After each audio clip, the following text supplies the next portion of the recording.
I am indeed Anthony Flint. I'm a fellow and director of public affairs at the Lincoln Institute of Land Policy. We are really delighted actually to be in Cleveland because we have some Cleveland roots.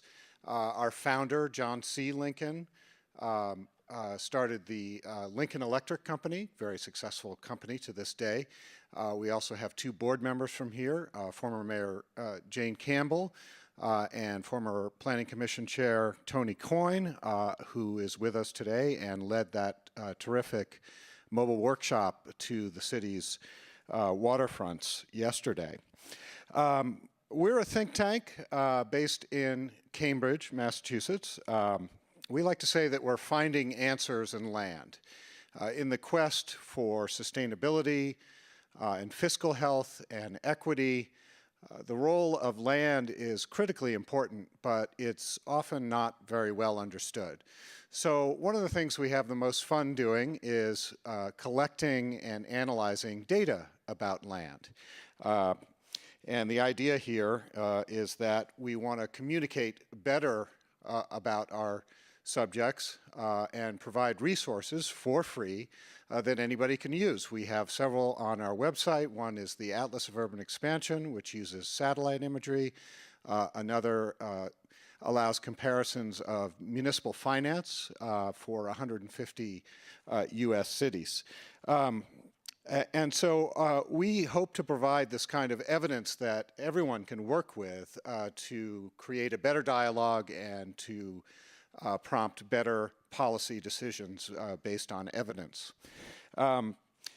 So those are lofty goals. The problem is some of our subjects are technical and maybe even a little bit dry. So we are going to close this conference with a crescendo by making zoning come alive.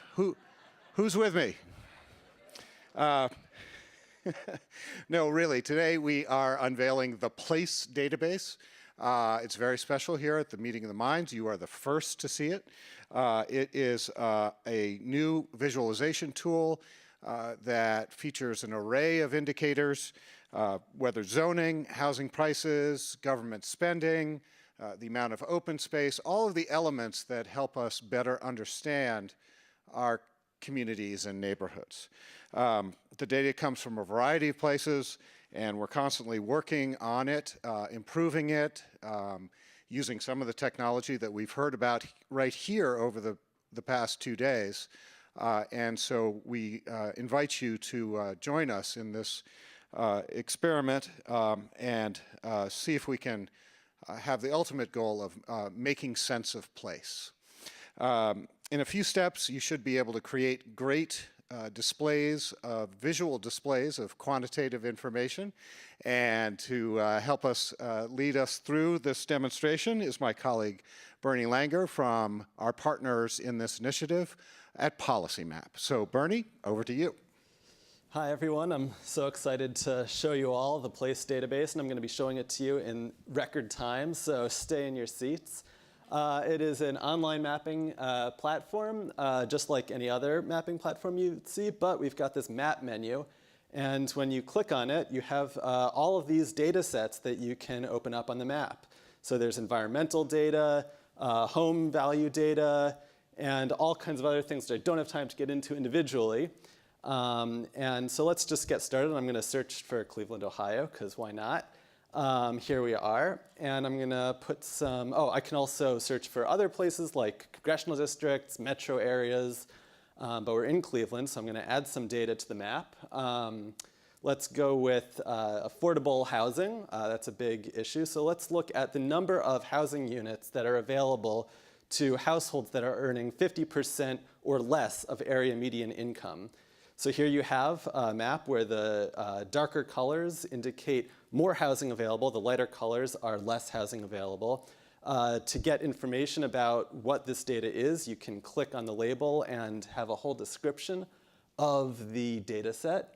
And you can actually get even more information from our data directory. We don't hide anything from you. We tell you where we get everything, and everything comes from trustworthy, reliable, established sources.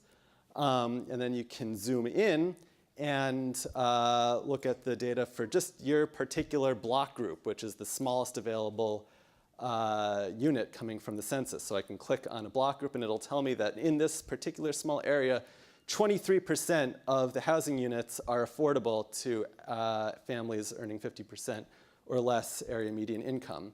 Now I'm going to show you a point data set. If you drive ever, this might be a little bit alarming. This is going to be a data set of bridges that are structurally deficient. You're all sitting down. Here we are. This is from the US Department of Transportation. It's a lot of bridges. We can click on one to get more information. You can see that this one, the deck condition is satisfactory, so that's pretty good, but the superstructure condition is poor, so, try it out. You can filter so that you only see bridges of a certain type, of a certain age, or you could color code it so that here we have different colors for bridges of different conditions. Moving on from here, I'm going to go to Houston quickly. We know it just happened in Houston with Harvey. I'm going to open up flood map data from FEMA.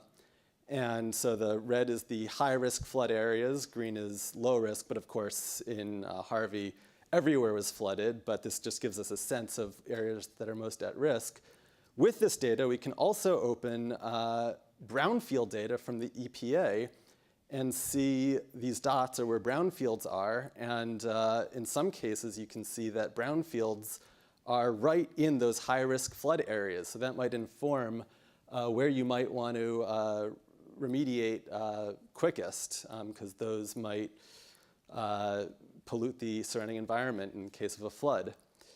Moving back to Cleveland, and this is the very last thing, but most exciting thing.